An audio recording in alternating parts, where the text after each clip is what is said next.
Marco Hassan, en la operación técnica de este programa, levanta su mano hacia el cielo para indicarme que ya el aire es tuyo. Juan Palavecino lo supervisa de costado relajadamente, pero nunca le pierde el camino, Está ahí mirándolo de costado a ver qué cepa pone, cómo sube y baja la cortina. Atención, parece bueno, pero es muy, muy riguroso, Marcos, Ya te lo advierto. Ya estamos con Fabio Márquez, conocido en redes sociales como Paisajeante, columnista, arrancando su tercera temporada.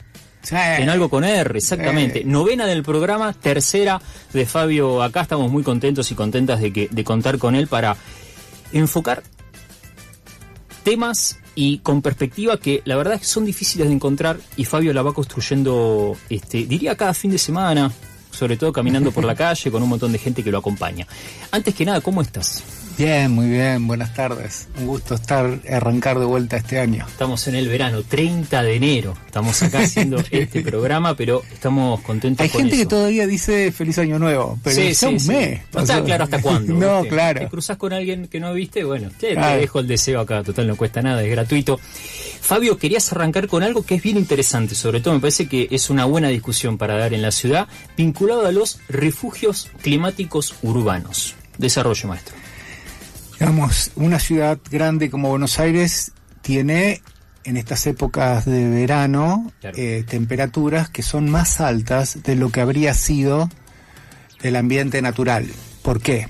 Porque la ciudad, con todo su material inerte, produce un efecto que se lo conoce como isla de calor, en la cual los materiales como el asfalto, el hormigón, el metal, captan radiación solar y lo amplifican, la temperatura de la radiación solar, y la retienen.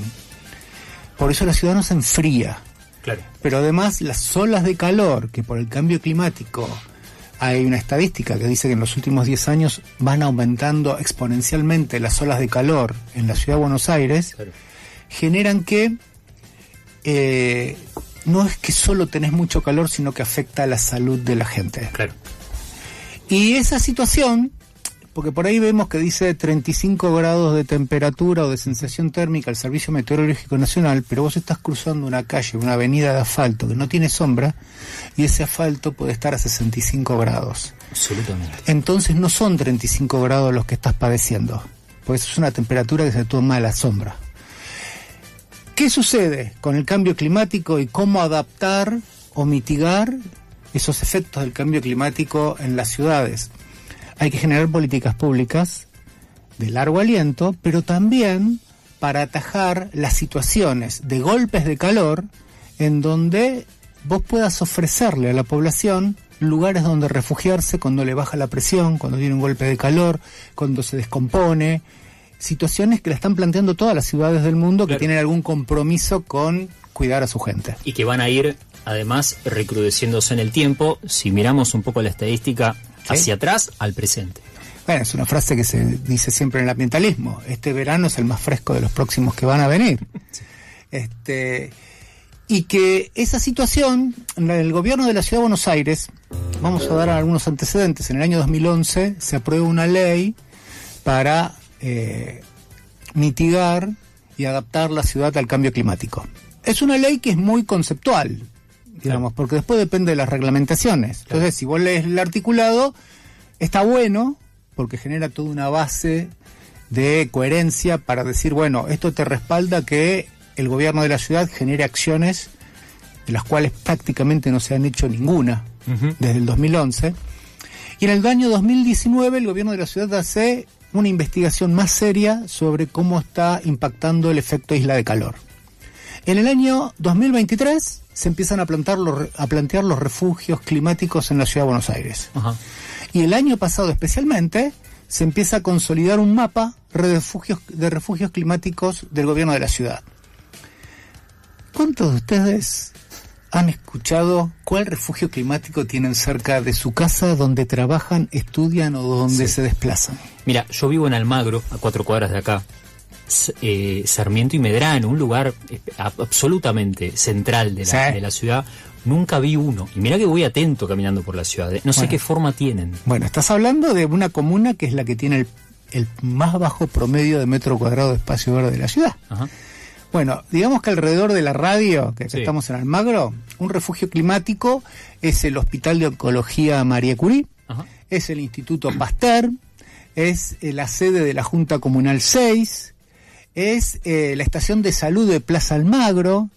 Son todas situaciones en las cuales no solo no tienen cartelería que te informe, sino que si entras al refugio climático del Curie es ir a la sala de espera de atención de gente paciente. O sea, son parte del equipamiento público, digamos, de la ciudad existente, y uno entra ahí diciendo, hola, ¿qué tal? Vengo al refugio climático. Y muchas veces los empleados no saben ni de qué estás hablando. No sé de qué hablas, pibe. Sentate ahí si querés y toma un poco de agua. Bueno, algunos refugios climáticos son comisarías.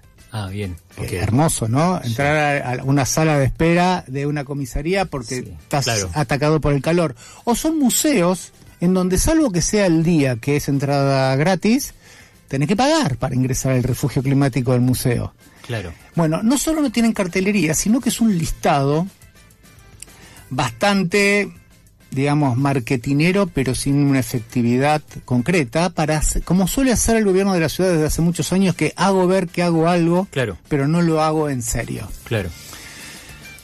Justamente a partir de esto, de que afecta claramente a la calidad de vida de la gente en términos de adultos mayores, gente con situaciones de salud especial, niños, niñas, es una constante.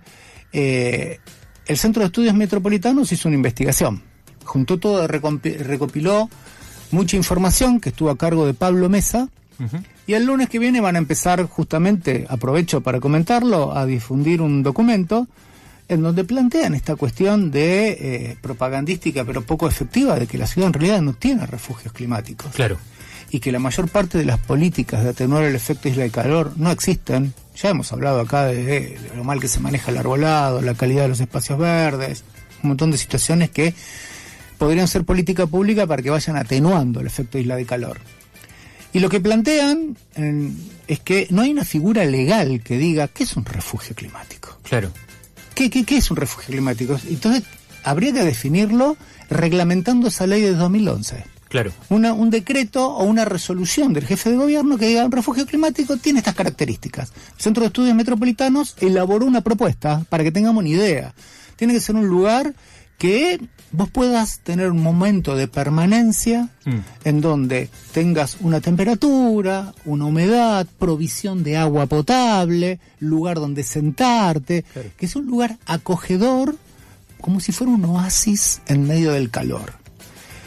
Y que ese lugar esté pensado para eso. Y si es una infraestructura preexistente, que se adapte para eso, con personal entrenado para eso, que pueda guiarte, digamos.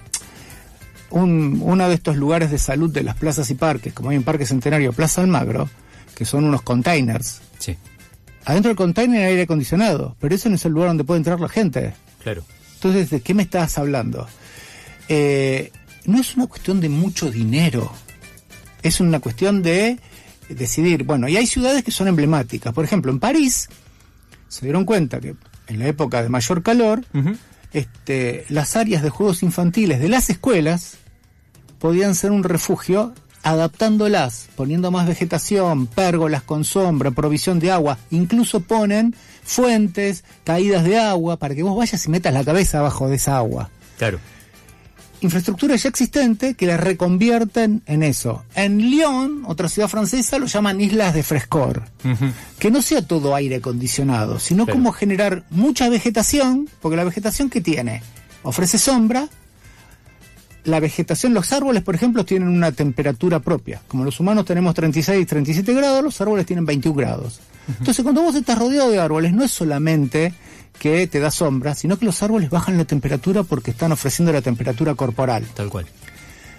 Y además evapotranspiran, generan una humedad que baja la temperatura. Y si no, rociadores, que son ventiladores que dan micro rociado, pues vos estás viniendo de la calle, porque te estás descomponiendo de calor, y ese lugar te tiene que contener. Tal cual. Son microacciones en la infraestructura existente que hacen a la adaptación de las ciudades al futuro, digamos, ¿no? A las nuevas temperaturas, a los golpes de calor, a la isla. Si bien puede parecer que solo es una política ambiental, es una política de salud. Claro.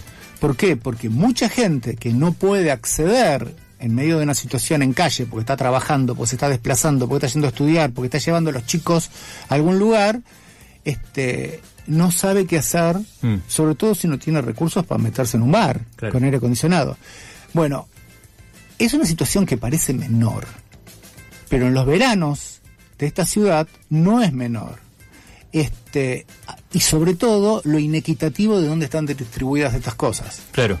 ¿Por qué? Porque precisamente los barrios más vulnerables, los lugares donde tienen menos posibilidad de acceder con plata a un lugar donde esté refrigerado o que son donde más hace falta. Claro. Pueden entrar a un café eventualmente en la zona, sobre todo del norte de la ciudad. Las otras zonas, igual ahí uno puede mirar cualquier política pública de ejecución del gobierno de la ciudad y siempre arrancan del Río de la Plata hacia el Riachuelo. Está clarísimo. El tema es que son situaciones en donde vos, además de proponer algo, tenés que estar desarmando un discurso mentiroso. Sí. Porque el gobierno de la ciudad te dice que tiene más de 400 refugios climáticos. El SEM lo estuvo inventariando, lo fueron a ver. La mayor parte están cerrados en los horarios picos porque tienen funciones administrativas no compatibles con el refugio climático. Y son menos, no son 400 y pico que anunciaron, son 300 y algo. Claro. Y quizás en el verano tampoco están funcionando del todo durante el día porque es verano, pero es cuando más calor hace. Y pensá que la Junta Comunal por ahí cierra a las 3 de la tarde. Claro. Y la tarde te morís de calor. Bueno, claro. Y además la mayor parte de la población ni siquiera sabe que existe el refugio climático. Tal cual. Digamos, esto es para comentarlo porque es una de las tantas cositas que hacen que no vivamos mejor de lo que podríamos vivir, y es decisión política. Porque conocimiento ya hay, saber hacerlo, se sabe hacerlo. Y es más interesante que pongan plata en publicidad para hacernos creer que estas cosas, pues lo anunció el año pasado Jorge Macri, hizo una campaña que duró 15 días. Claro. Después se evapora. Y que tendría que estar en parte de nuestra agenda de puntos que tienen que ver con lo ambiental y con que la ciudad cuide a su gente. Un poco de cariño a las personas que vivimos en esta ciudad. Tal cual. Nos quedan algunos poquitos minutos, 2 o 3 diría nada más, y es cierto que estos refugios climáticos atienden una situación, diría, de emergencia en determinado momento del año donde la isla de calor de repente toma especial protagonismo y la temperatura en la ciudad es complica la salud. Exactamente. Ahora, hay políticas de largo aliento, decías, políticas de largo plazo.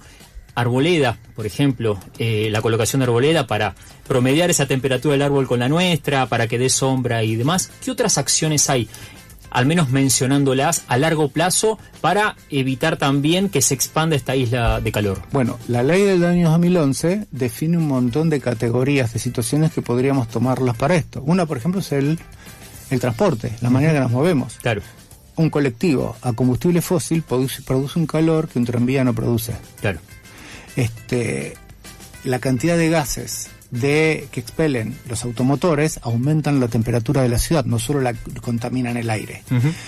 Aumentar las superficies verdes, no solo arbolar. Claro. Digamos, el gobierno de la ciudad tiene una política más de cementar plazas que de verdificarlas.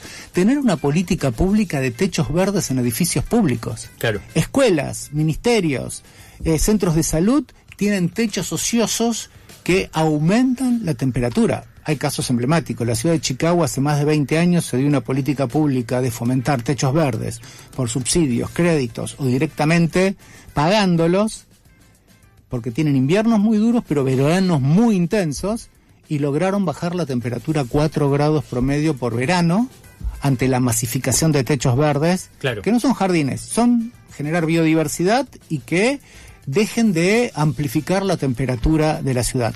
Es una batería de acciones de un plan que debiera ser estratégico, asociado al plan estratégico de la ciudad y al plan urbano ambiental, cosas que son muy despreciadas por el gobierno que tenemos desde hace 18 años. Tuvo un paquete de acciones vinculadas a lo que se conoce como soluciones basadas en naturaleza, ¿no? Sí. O infraestructura verde. Dejamos esos 2 títulos para que quienes están del otro lado... son los nombres más coloquiales para entender qué es lo que necesitan las ciudades contemporáneas en el primer cuarto del siglo XXI, que no estamos descubriendo la pólvora. Son cosas que hay ciudades que la están haciendo hace rato y que incluso tienen menos presupuesto que Buenos Aires, pero lo hacen con convicción, con compromiso y tratar de resolver. Tal cual. Fabio, muchas gracias por haber pasado por acá y por iniciar esta tercera temporada en Algo con R. No, gracias por estar acá.